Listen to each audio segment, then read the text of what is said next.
चलो बेटा कुछ खा लो। सुबह से तुमने कुछ भी नहीं खाया। आपने खाया है कुछ? हाँ, मेरा पेट भरा हुआ है, तुम खाओ, मेरी फिक्र मत करो।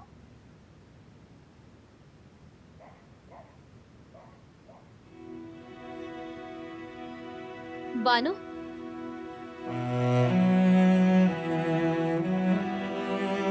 आपा, आप यहाँ पर क्या कर रही हैं? शर्म करो बानो, तुमने ऐसे मेरे साथ कैसे किया?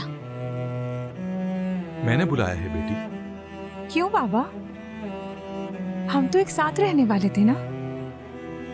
हाँ, हम जरूर साथ में रहेंगे, लेकिन तुम जानती हो ना, मेरा कहीं पर भी कोई एक ठिकाना नहीं है। समझ रही हो ना? मैं अपनी इस गुर्बत में तुम्हें तंग नहीं करना चाहता बेटी। पहले मैं कोई काम ढूंढ लूं, ठीक है?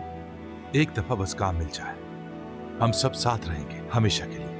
तुम्हारे लिए एक ऐसा कमरा तैयार करवाता हूं जहां सुकून से रह सको। हाँ, उसका घर भी है और उसमें कमरा भी है। लेकिन उस घर में बाबा नहीं है।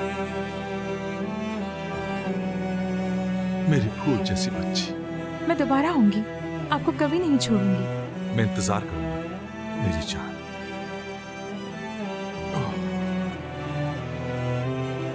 अच्छा ठीक है, आप हमारे साथ रह सकते हैं। क्या वाकई आपा? हाँ वाकई में, लेकिन नौकरी ढूंढने के बाद आप वहाँ से चले जाएंगे। देखिए, ये मत सोचिए कि आप हमारे साथ ही रहेंगे। ठीक है, अब इतना इसरार कर रही हो तो मना नहीं करूंगा मैं। मेरी प्यारी आपा।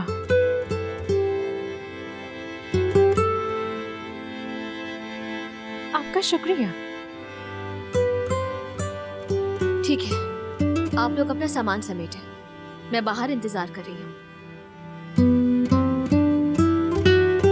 मेरी बच्ची,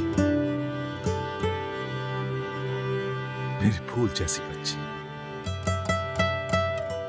अब सब ठीक हो गया। वो इंतजार कर रही हूँ, मैं भी सामान लेकर आता हूँ। आपके पैसे भी थोड़ी देर में देता हूँ।